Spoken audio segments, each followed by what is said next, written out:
Ang mga kriminal sa kasong ito, tulad ng karamihan, ay nagsasabing sila ay inosente at walang alam. Ngunit sa mundo ng krimen, ang katotohanan ay hindi maitatago ng habang buhay. At ang mga kuha ng CCTV, mga ulat ng forensic, at higit sa lahat isang diary, ay pinagsama-sama upang malutas ang kasong ito.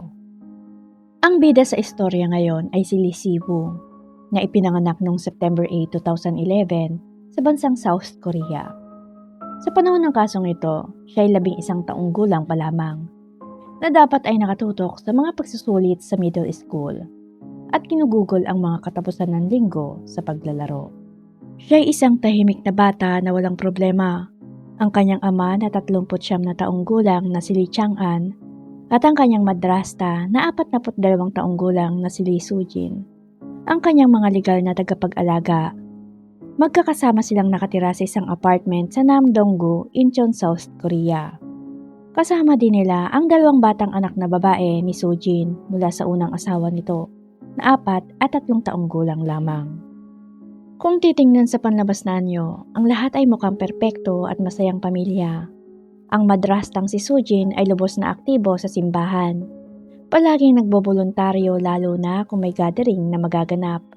Inilarawan din ng mga kapitbahay na siya ay isang makadiyos, magalang at palakaibigan.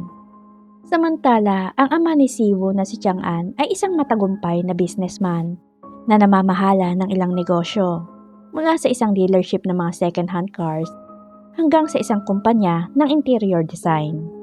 Sa kanilang social media, madalas nilang ipinagmamalaki ang kanilang mga vacation trip, pinupuntahang mararangyang cafe at mga bagong damit. At ipinost din ni Soo-jin sa kanyang Instagram ang larawan ng kanilang bagong apartment, kung saan nakalakip ang presyo nito na 100 million won, na may katumbas na 4 million sa peso.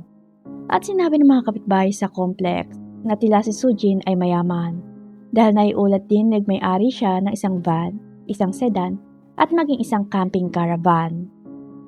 Ngunit para sa iba, ang kanilang pamumuhay ay naglalarawan ng isang mukhang perpekto. Ngunit sa likod ng mga nakasarang pinto ay walang masayang pamilya. Ang kwento ay nagsimula noong 2018, noong si Si-woo ay 7 taong gulang pa lamang. Ang kanyang tunay na ina na si Kim Jung-bin ay nagsampa ng diborsyo laban sa kanyang ama at sinabi sa korte na siya'y aalis na dahil sa karahasan sa tahanan at pambababae ng kanyang ama. Ngunit ang korte ay ibinigay ang buong kustodiya ni Si-woo sa kanyang ama, na dapat ay sa kanyang ina. Marahil ay dahil sa magandang katayuan ng trabaho nito. At mula noon tumanggi na ang kanyang ama na ibigay siya sa kanyang ina at iniisip na ang pagkawala ng kanyang asawa ay ayos lang. Kaya naman iligal niyang inako ang full custody ni Si-woo na sadyang makasarili at pinagbabawalan pa ang ina na makita ang kanyang anak. Sa panahong ito, tuluyang inilayo ng ama si Si-woo sa kanyang ina na parang isang bihag, at mula noon ay hindi na nakita ng ina ang bata. Gayunpaman, pinagpatuloy niya ang paglaban sa korte para sa kustodiya ni Si-woo. At noong March 2018, sinubukan niyang bisitahin si Si-woo sa paaralan. Ngunit nadatnan niyang naroon ang madrastang si Soo-jin at ama na si Chang-an. At sa harap ng napakaraming magulang, ay sinigawan nila siya at pinahiya at sinabing di umano ay napakalaki na daw ng kanilang nagagastos para sa bata at bakit pa raw ito bumabalik para ma-stress silang lahat, at saka siya pinagtabo yan. Ang huling pagkakataon na nakita niya ang kanyang anak ay noong June 2018, kung saan napansin niya na nakasuot si Si-woo ng sneakers na napakaliit at napilitan ng bata na isuot ang takong ng nakayupi na parang tsinelas. Sa sandaling yon ay nanlumo ang ina at naisip na may mali. Sa kabila ng kanilang kayamanan, ay malinaw na hindi man lang sila gumagastos ng pera para sa mga pangunahing pangangailangan ni Si-woo. At nang si Si-woo ay 8 taong gulang na noong 2019, ilang buwan matapos mahiwalay sa kanyang ina, pinaalis siya ng kanyang ama sa paaralan at sinabing siya ay mag-homeschool. Sa South Korea, ang homeschooling ay hindi ganap na legal o ganap na ipinagbabawal, at ito ay napakabihirang mangyari. At ang layunin ni Chang-an ay hindi para matutukan ang edukasyon ni Si-woo sa bahay, kundi para mag-isa ito. At sa kanilang bahay, si Siwoo ay tiyatrato nila na parang si Cinderella. Pinipilit na gumawa ng gawaing bahay.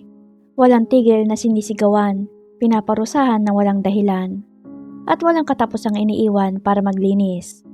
Pagkalipas ng ilang linggo, inampake nila ang kanyang mga gamit at inihatid sa airport. Hindi lamang ito basta paglayo ng bata sa kanyang magulang. Ito ay isang bagay na mas malala pa. Hindi lamang pinahirapan ni Chang'an si Siwoo na makita ang kanyang ina. Bagkus ay iniwan pa niya ito. Pinasampa niya ang kanyang 8 taong gulang na anak sa isang eroplano patungong Pilipinas ng mag-isa, kung saan in-enroll nila si Siwoo sa tinatawag nilang study abroad program. At nang dumating si Siwoo sa Pilipinas, ay walang naghihintay na kamag-anak, walang tagapag-alaga, wala. Isa siyang estudyante sa ikalawang baitang na 8 taong gulang lamang, na iwang mag-isa sa ibang bansa. At ang tanging sumundo sa kanya sa airport ay ang driver ng paaralan. Sa totoo lang, hindi yon boarding school.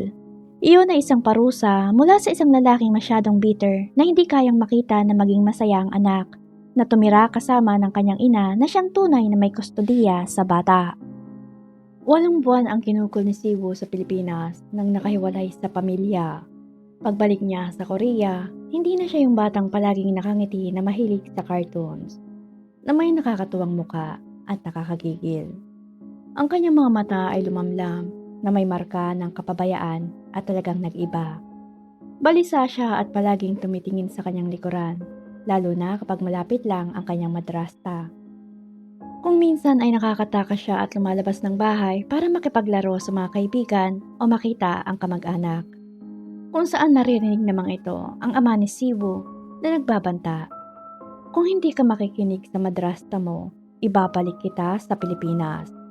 Ito ay naging isang malaking sandata na paulit-ulit sinasabi sa kanya sa tuwing lalabagin niya ang batas ng madrasta. At sa loob ng maikling panahon, ibinalik si Siwoo sa regular na paaralan. Ngunit pagkatapos ay tumama ang COVID-19 pandemic at lahat ng estudyante ay tumigil. Ang kanyang mga araw ay gumugol sa online class, kaya naman nakulong siya sa loob ng bahay kasama ang madrasta. Para sa iba, ginagampanan ni Soojin ang papel ng isang mabait at mapagmahal na asawa at ina, at ibinibida pa sa kanila si Siwoo. Ngunit sa ilalim ng maskarang yon, ay ibang-iba ang kanyang larawan, lalo na pagkaharap si Siwoo. At kahit nagboboluntaryo siya sa simbahan, ay marami pa ring may ayaw sa kanya ron.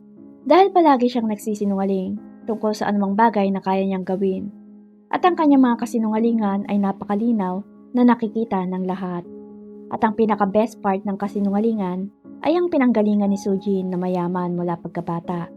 Kahit na alam ng mga tao na nakakakilala sa kanya na simula pa nung bata pa siya na hindi naman mayaman ang kanyang pamilya. Kaya ang pahayag na yon ay peke. Kalaunan ay sinabi ng malalapit na kaibigan na halos puro panlabas na anyo lamang ang kanyang pinagtutuunan ng pansin. Patuloy niyang binabago ang kanyang itsura sa pamamagitan ng pagpaparetoke ng mukha. Bumabalik siya sa simbahan ng may pabago-bagong mukha pagkatapos ng isa pang cosmetic procedure. At kumalati ng chismis na di nagtagal ang kanyang obsesyon ay nalipat din kay Chang'an. Sa ilalim ng kanyang pressure ay sumailalim din ito sa maraming operasyon. Sa korte ay nilarawan ng isang psychiatrist na si Soojin ay nahuhumaling sa pagpapakita ng isang imahe ng isang perpektong pamilya, kasama si Siwoo, ang kanyang stepson, na itinuturing niyang isang banta na hindi niya matiis na makasama. Kaya naghanda siya ng isang madilim na misyon upang maalis ito sa kanyang landas. Ipinaparada pa nila ang isang masayang pamilya. Dinadala pa nila si Siwoo sa simbahan at hinihiling sa iba na ipagdasal na maging mabait. Kahit na si Siwoo ay isang normal at masayahing bata naman. Noong 2021 nabuntis muli si Soojin sa ikatlong pagkakataon. Ngunit nakunan ito at sinisi si Siwoo nang sinasabing nakuha niya ang stress kay Siwoo. Isang pahayag na sobrang mali na nagpalala sa pang-aabusong pisikal at mental ng bata. Samantala, paulit-ulit na sinusubukan ng tunay na ina ni Siwoo na si Kim Jungbin na makita siya sa paaralan. Ngunit sa loob ng 4 na taon ay hindi niya magawa. Isang araw tinawagan niya ang ama na si Chang'an at nakiusap na makita ang anak. Ngunit galit na minura siya nito at inagaw ni Sujin ang telepono at ngumisi. Sabay sabing, "Wag mo akong awayin, mas matanda ako sa'yo. Bakit mo gustong makita si Siwoo nang walang pahintulot ko?" Pagkatapos ay sinabi ang iba't ibang mga pangiinsulto kay Kim Jong-bin. Matapos na pagbantaan ay ibinaba ang telepono. At noong November 26, 2022, nakuhanan sila ng security camera ng kanilang bahay tungkol sa kanilang mga plano nang hindi nila namamalayan. Doon ay sinabi ni Chang'an, "Hindi ko na kayang tumira kasama siya. Patayin siya at ilibing." Habang pinapanood ko ang kitchen camera, nakita kong pumunta siya mula sa kusina papunta sa ating kwarto. Bakit siya nasa kwarto natin? Gusto ko talaga siyang patayin. Sumagot naman si Sojin, "Patahimikin mo na lang siya, mahal. Patahimikin mo na lang siya." Sa mga oras na yon, ang kanilang pinag-uusapan ay ang batang si Siwoo na parang basura. Isang bagay na itatapon. At kaswal nila itong sinasabi na parang praktisado. Maging sa mga record calls at messages sa cellphone, ay pinag-uusapan nila ang pagpatay sa isang bata na parang pangkaraniwan lamang. Ngunit ang pinakamasakit na bahagi ay alam na alam ni Siwoo ang sinasabi nila. At noong December 28, 2022, sumulat si Siwoo sa kanyang diary na may pamagat na, "Kailangan kong mamatay. Kailangan kong mamatay. Lahat ay nasisira kapag nandyan ako. Gusto kong mabaliw at mamatay."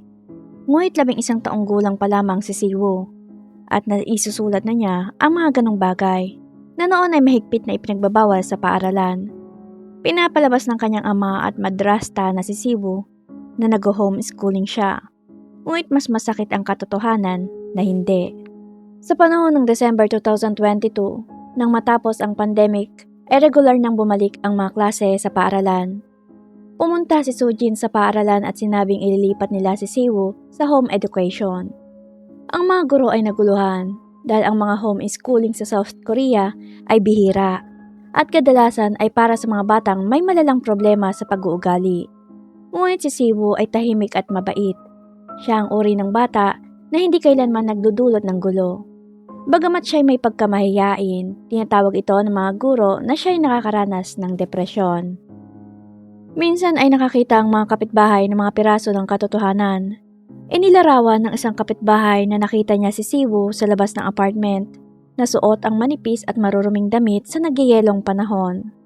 Nakatayo siya sa pinto ng nakasando at underwear lang, na umaasang agad nilang papasukin ang bata. Ang kanyang mga kamay, mukha at mga binti ay puno ng mga pasa, nang nagpakirot sa puso ng kapitbahay. Ngunit wala naman silang pruweba, at pakiramdam nila ay wala silang karapatang makialam. Sa totoo lang, maraming mga kapitbahay ang nagsabing nakakarinig sila ng matinding pagtatalo araw-araw. Ang kapitbahay ding nakakita sa kanya habang giniginaw ay nagsabing palagi siyang inuutusan ng ama na gumawa ng mga gawaing bahay, magtapon ng basura o bumili ng pagkain. At naalala ng isang tindera sa kalapit na tindahan na napansin niya si Siwoo na mag-isang paulit-ulit na pumapasok sa tindahan para bumili ng merienda ng pamilya at napakaliit pa. Ang nakakapagtaka ay kung bakit walang kapitbahay ang nag-ulat ng pang-aabuso. Marahil ang ilan ay natatakot o iniisip ang privacy ng mga usaping pangpamilya na hindi dapat isangkot ang kapulisan. Maaaring hindi rin sila sigurado na ang mga pasa ay nangangahulugan ng pang-aabuso. Ngunit may iba pa namang mga opsyon, mga hotline para sa mga karahasan sa tahanan o proteksyon sa mga kababaihan at kabataan, kung saan hindi nila kailangang ibunyag ang kanilang mga pangalan at sino mang naghihinala ng pang-aabuso ay maaaring gamitin ito. Dahil sa buhay ng batang si Siwoo ay maraming pagkakataon upang mapigilan ito at maraming mga taong pwedeng kumilos. At noong February 6, 2023, pumasok si Siwoo sa isang tindahan at bumili ng 3 juice sa presyong buy 2 get 1 free. Kalaunan na sinabi ng tindera na ininom niya ang 2 juice doon at iniwan ang pangatlong bote sa mesa. Nagbayad siya ngunit 2 lang ang nainom niya. Marahil ay sobrang nangihina at kulang siya sa nutrisyon, kaya hindi na niya kayang ubusin pa ang pangatlong bote. At malamang na alam niya na kung iuuwi niya ang bote ay parurusahan lang siya ng madrasta dahil sa paglabas niya ng bahay. Ang mga huling higop na yon ang maaaring tanging kinain o hinigop niya sa mahabang panahon. Ang ikatlong bote na tili sa mesa na hindi nagalaw na parang naghihintay na bumalik si Siwu. Ngunit hindi na siya nakabalik. At pagsapit ng February 7, 2023, bandang 1:44 ng hapon, nakatanggap ng tawag ang 119 emergency hotline ng South Korea.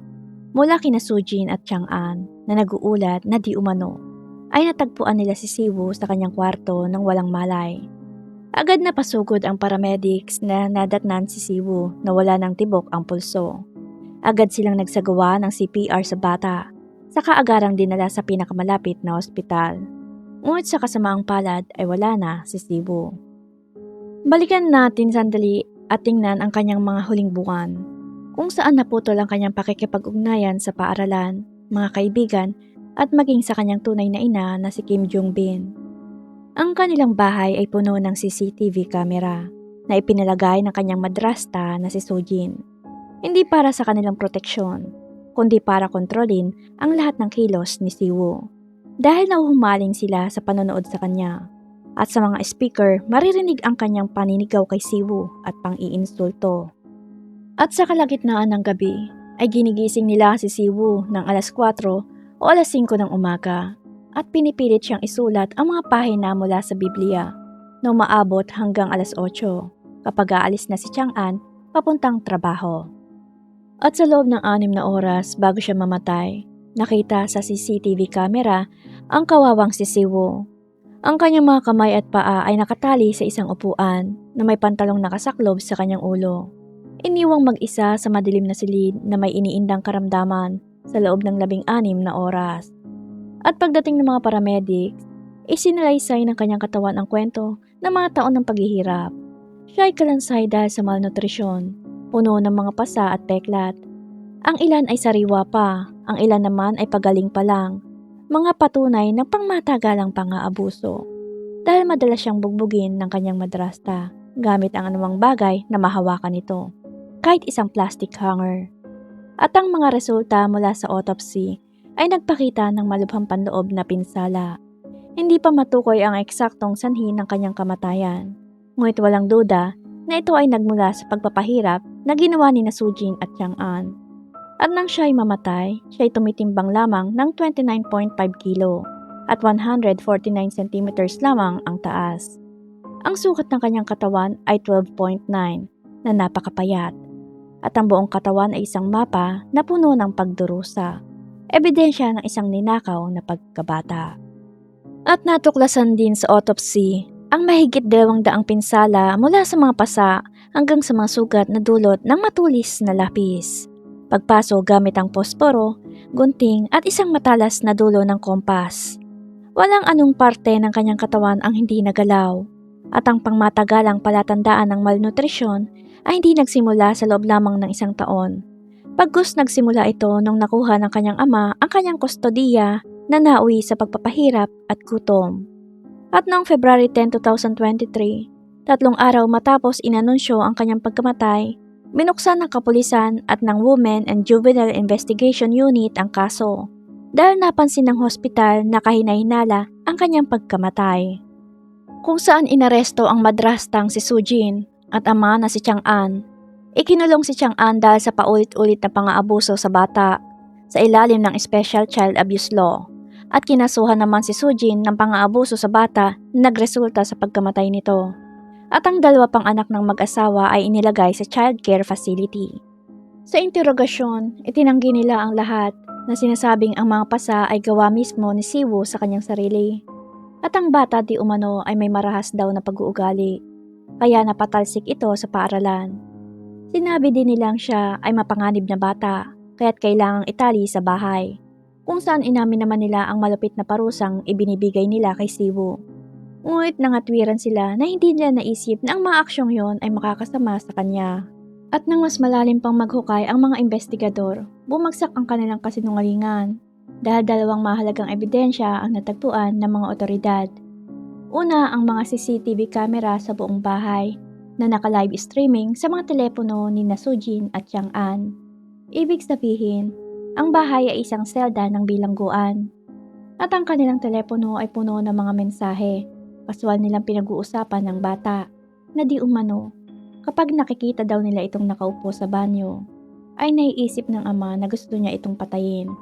Para sa mag-asawa, ay normal lang ang paggawa ng karahasan sa kanilang bahay. At natuklasan pa ng kapulisan ang 12 magkahiwalay na pagkakataon ng torture at pang-aabuso mula sa mga mensahe, video at screenshot na itinatago ng mag-asawa.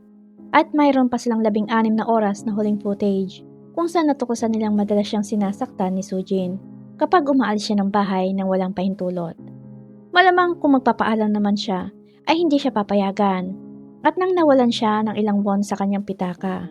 Malamang yon ang perang kinuha ni Siwoo para makapunta sa tindahan sa kanto at makabili ng inumin, marahil dahil sa gutom. Pangalawa ay ang diary ni Siwoo, kung saan may bagay siyang hinahangad para sa kanyang buhay, tulad ng makapasa sa pagsusulit sa Abril.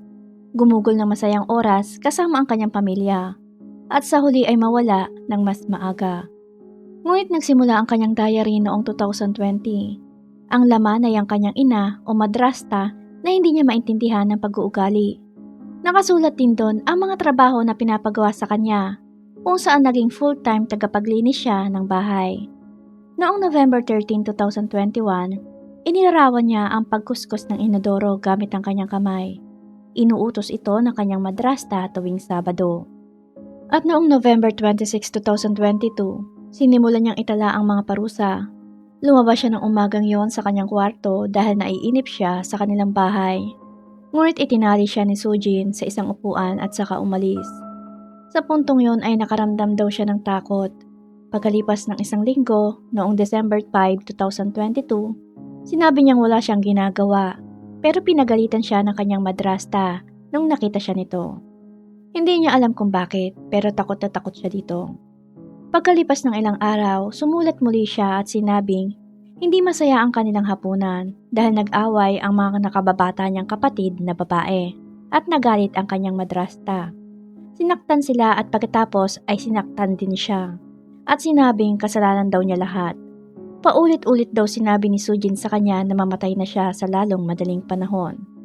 Kaya sa huli, hinahangad ni Siwoo na siya'y mamatay na sa isang aksidente, tulad nung nabangga siya sa isang motorsiklo sa Pilipinas.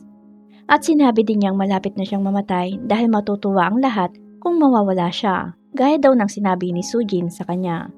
Matapos noon ay puro salitang mamatay ang kanyang isinulat hanggang sa maubos ang tinta ng ballpen.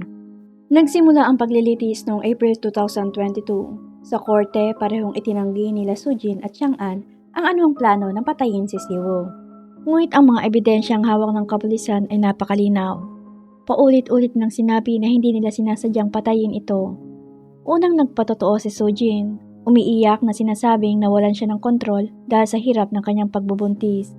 Nawalan siya ng kontrol at hindi mapigilan ang galit. Sinabi naman ni Chang'an na bihira siyang umuwi at hindi niya alam kung ano ang nangyayari sa kanilang tahanan.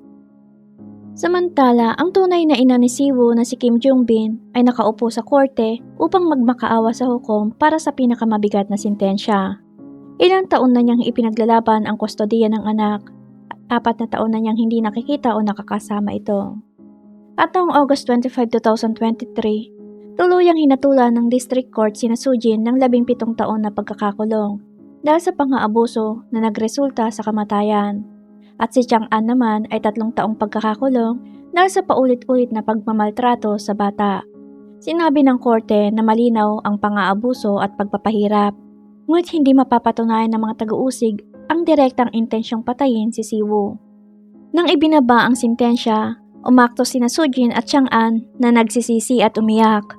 Samantala, hiniling ng mga taga-usig ang parusang kamatayan at umapela sa Korte Suprema sa Seoul. At nang ibalik ang kaso, ipinakita nila ang mga larawang nagpapakita ng isang batang lalaki na nanghihina, mga pisnging humpak na halos hindi na makadilat ng mga mata. Isang katawan ng puno ng mga pasa at mga hindi ginagamot na sugat, mga pinsala ng halos hindi na makalakad, at isang mukha na sumisigaw ng sakit na nagpapakita ng matinding gutom. Ang mga prosecutor ay nagsabing ipinapakita sa mga larawan na ito na may layunin silang pumatay. Ngunit noong January 24, 2024 ay pinagtibay ng mataas na Korte Suprema ng Seoul ang naunang hatol ng mababang hukuman.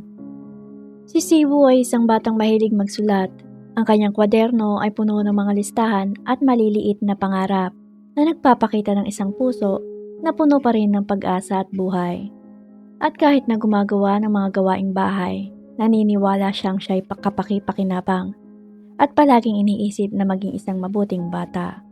Ngunit ninakaw siya mula sa kanyang tunay na ina ng isang pamilya na dapat sana'y magpoprotekta sa kanya. Ngunit napunta siya sa isang mundong hindi kailanman naging ligtas para sa kanya, na puno ng mga taong umapuso sa kanya at sa huli ay kumitil ng kanyang buhay. Naway manatili ang kanyang alaala at magpahinga na ang kanyang kaluluwa sa kapayapaan. Bago ko po tapusin ang video na to, shoutout po muna kay Mr. Randy Piano from Puerto Princesa ng Palawan. Ingat po kayo palagi. Salamat po.